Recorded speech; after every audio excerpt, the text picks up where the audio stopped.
తెలంగాణలో గొర్రెల పంపిణీ పథకంలో అక్రమాలపై కేంద్ర ఎన్ఫోర్స్మెంట్ డైరెక్టరేట్ దృష్టి సారించింది. మనీ లాండరింగ్ నిరోధక చట్టం కింద దీనిపై విచారణ చేపట్టనుంది. ఈ పథకానికి సంబంధించిన పూర్తి సమాచారం ఇవ్వాలని రాష్ట్ర గొర్రెలు మేకల అభివృద్ధి సమాఖ్య మేనేజింగ్ డైరెక్టర్కు హైదరాబాద్లోని ఈడీ జోనల్ కార్యాలయం లేఖ రాసింది.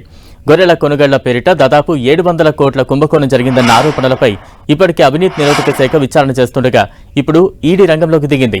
గొర్రెల పంపిణీ పథకంలో భారీగా డబ్బు చేతులు మారినట్లుగా ఆరోపణలు వెలువెత్తడం, ఇతర రాష్ట్రాల్లోనూ లింకులుండడంతో ఇందులో మనీ లాండరింగ్ కోణంపై ఈడీ దర్యాప్తు చేయనుంది. జిల్లాల వారీగా లబ్ధిదారుల పేర్లు, వారి చిరునామాలు, ఫోన్ నంబర్లు, బ్యాంకు ఖాతాల వివరాలు తదితర సమాచారం ఇవ్వాలని ఈడీ కోరింది. గొర్రెల కొనుగోళ్ల కోసం సమాఖ్య నుంచి ఏ జిల్లాల అధికారుల ఖాతాల్లో నిధులు జమ చేశారో వారి వివరాలు, ఆయా బ్యాంకు ఖాతాల సమాచారం ఇవ్వాలని ఆదేశించింది. అలాగే లబ్ధిదారుల వాటాగా జమ చేసిన నిధులు ఏ ఖాతాల్లో జమయ్యాయి, గొర్రెల రవాణా ఏజెన్సీల సమాచారం, వాటికి జరిగిన చెల్లింపుల వివరాలు ఇవ్వాలని లేఖలో కోరింది.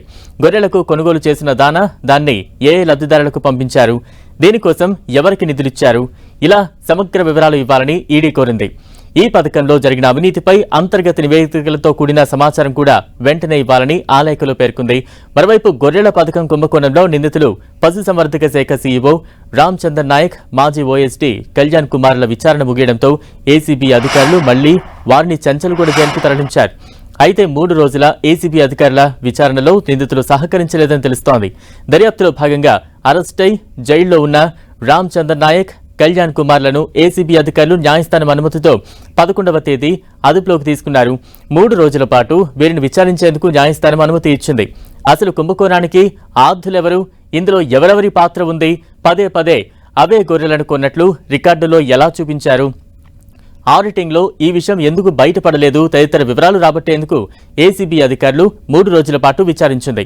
కానీ 3 రోజుల పాటు అనేక రకాలుగా ప్రశ్నించిన నిందితులు ఇద్దరి నుంచి సరైన సమాధానం రాలేదని తెలుస్తోంది. 3 రోజుల గడువు ముగిసిపోవడంతో ఏసీబీ అధికారులు నిందితులకు వైద్య పరీక్షలు చేయించి జైలుకు తరలించారు.